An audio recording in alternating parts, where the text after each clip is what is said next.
Yung output ng ating channel 1, so kakabitan natin ng XLR. Sayang naman itong channel 2 natin, so hindi natin ito magagamit. So yun na nga, yung sinasabi kong tips mga ka-idol, so ito na yon. What's up mga ka-idol, welcome back sa ating YouTube channel. So for today's video mga ka-idol, so ituturo natin kung paano ba gamitin itong ating output ng phones dito sa ating Spider 6 ng Joson. So sa lahat po na nagtatanong kung paano ba gamitin o kung paano ba paganahin yung ating output ng ating phones, so para sa inyo po ang video na to, kaya stay tuned lang po. At para din dun po sa mga nagtatanong kung pwede bang gamitin sa pang monitor speaker yung ating output ng ating phones, so para sa inyo din po ang video na to mga ka-idol. May dadagdag din akong konting tips para dito sa ating equalizer, kaya stay tuned lang. So sa lahat ng viewers, sa lahat ng subscriber, at sa lahat ng sumusuporta sa ating YouTube channel, so maraming salamat sa inyong lahat. At kung ikaw ka-idol ay hindi pa nakakapag-subscribe sa aking YouTube channel, so subscribe mo na ang aking channel ka-idol at huwag mo rin kalimutang i-hit ang notification bell para maging updated ka rin sa lahat ng video pa na i-upload natin. So maraming salamat. So bago tayo mag-start mga ka-idol, so play ko muna yung aking intro.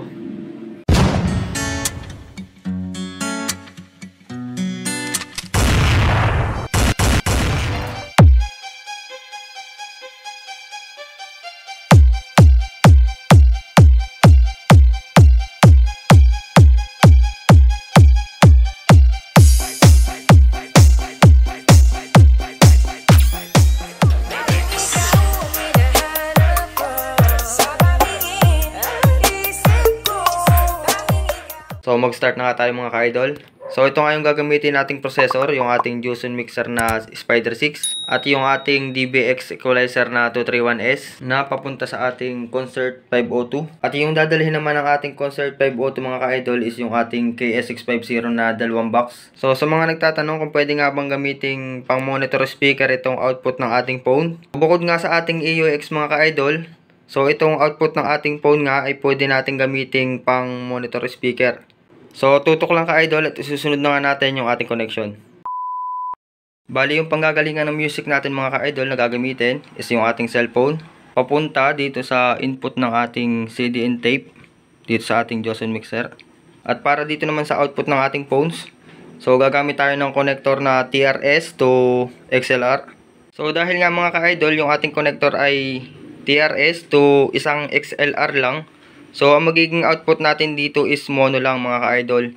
So kung gusto nyo naman na maging stereo yung output nyo, so yung bilhin yung connector is yung TRS na ganito kalaki, tapos papunta sa dual XLR para maging stereo yung output nyo mga ka-idol. So dahil nga ganito yung available kong connector ngayon, so mono output muna yung gagamitin natin. So yung paggamit naman ng stereo output tsaka mono output, so nasa atin naman yung mga ka-idol. So may kanya-kanya naman tayong panlasa pagdating sa music. So i-connect na natin yung ating TRS mga ka-idol. So connect na natin sa likod nitong ating DBX equalizer yung ating XLR na galing dito sa ating Joson mixer. So ito yung likod ng ating equalizer na DBX mga ka-idol. So ito yung kanyang channel 1 and ito yung kanyang channel 2. So dahil isa lang yung XLR na pupunta dito sa ating equalizer, so dito lang tayo magkakabit sa channel 1. So kung dalawa naman, so yung isang XLR dito nyo ikakabit sa input ng channel 2. So next naman natin, maglalagay naman tayo ng output papunta dito sa ating amplifier. So kung stereo output nga yung ginamit nyo mga ka-idol, so itong right channel na papunta sa ating amplifier, so dito mo ikakabit. Yan, tapos itong pang left channel natin, papunta sa amplifier natin, so dito yung isa sa channel 2. Kung stereo output yung gamit nyo mga ka-idol, kung mayroon pang isang XLR dito, stereo output yon. So dalawa papunta sa ating amplifier, left and right. Yan, left and right. So ngayon nga, dahil mono output lang yung gamit natin mga ka-idol, so isang channel lang yon. Dito lang tayo sa channel 1. So hindi tayo maglalagay ng left channel dito sa channel 2 natin. So para magamit natin tong left channel ng ating amplifier, kasi sayang naman kung hindi natin magagamit yung isang channel ng ating amplifier. Kasi yung amplifier natin mga ka-idol is 2 channel, 500 watts per channel, itong ating Concert 502. So gagamitin din natin pareho yung dalawang channel na yan. So dito sa likod ng ating equalizer, so mayroon pa siyang isang output. Bali, dalawa yung output niya dito mga ka-idol. So, gagamitin din natin yung isa. So, pinasok natin to para may kabit natin yung isang RCA jack na papunta sa ating amplifier. Para dalawang channel yung magamit natin. Pero mono setup lang tayo nun mga ka-idol. So, ito na yung setup natin mga ka-idol. So, yung output ng mixer, pinasok natin dito sa input ng ating equalizer sa channel 1. Then, yung output, so para magamit natin yung dalawang channel ng ating amplifier, so ikinabit natin dito sa dalawang output ng ating equalizer. So, ayan. Tapos, yung dalawang speaker natin dito na KS650 is kinabit natin dito sa, yung isa sa left channel at yung isa sa right channel mga ka-idol. Pero yung output nila mga ka-idol is mono. So, okay na yung setup natin at saka yung connection natin mga ka-idol. So, punta naman tayo sa harap. So, ito na mga ka-idol, dito sa ating DBX equalizer. So, dahil nga channel 1 lang yung ginamit natin, yung nilagyan natin ng input. So, ibig sabihin, itong channel 1, siya lang yung gagana dito. Ito lang. So, sayang naman itong channel 2 natin. So, hindi natin ito magagamit. So, yun na nga, yung sinasabi kong tips mga ka-idol. So, ito na yun.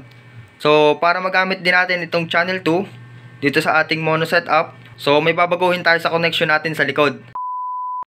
So, para magamit nga natin itong ating channel 2 sa mono setup natin, so gagamit pa tayo ng isang XLR na male to female. So, ang mangyayari mga ka-idol, so tatanggalin natin itong output natin dito sa likod ng equalizer natin sa channel 1. So, tatanggalin natin yan dyan.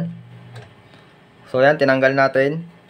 Yung output ng ating channel 1, so kakabitan natin ng XLR.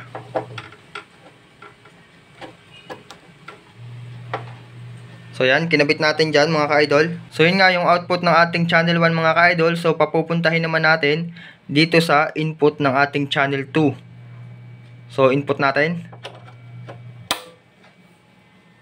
So yan mga ka-idol. Yung channel 1 ng DBX equalizer natin, so i-connect natin dito sa kanyang channel 2. So para magamit natin yung kanyang channel 2. So yung ganyang connection mga ka-idol, so dagdag lakas na rin sa ating setup. So ngayon mga ka-idol, so may input na tayo sa ating channel 2. So ngayon dito tayo maglalagay ng output sa ating channel 2. So yan na yung bagong setup natin mga ka-idol. So yung may input galing sa mixer. So, naglagay tayo ng output. Output ng channel 1. So, pumunta sa input ng channel 2. Tapos, yung dalawang channel ng amplifier natin. So, galing dito sa output ng channel 2. So, sana nasusundan nyo ako mga ka-idol. Okay na yung setup natin mga ka-idol. So, isa-soundcheck naman natin.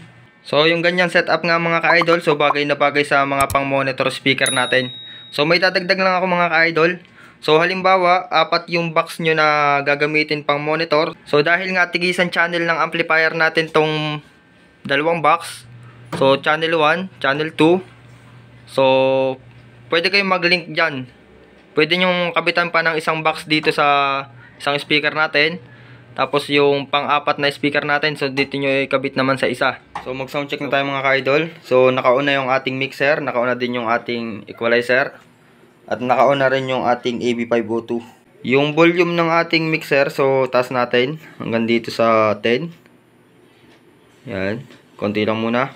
Angat ko na rin yung volume ng ating equalizer mga ka-idol. So ilagay natin sa balance.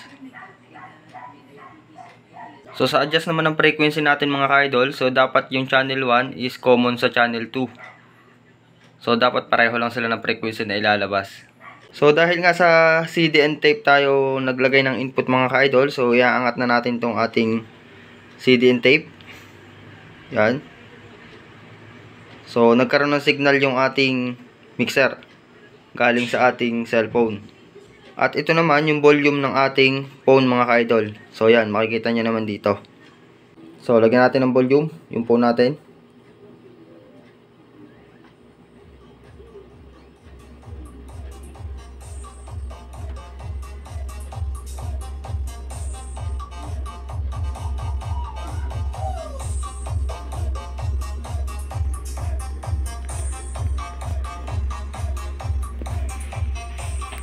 So yung volume ng amplifier natin mga ka-idol, hindi ko masyadong tinaasan.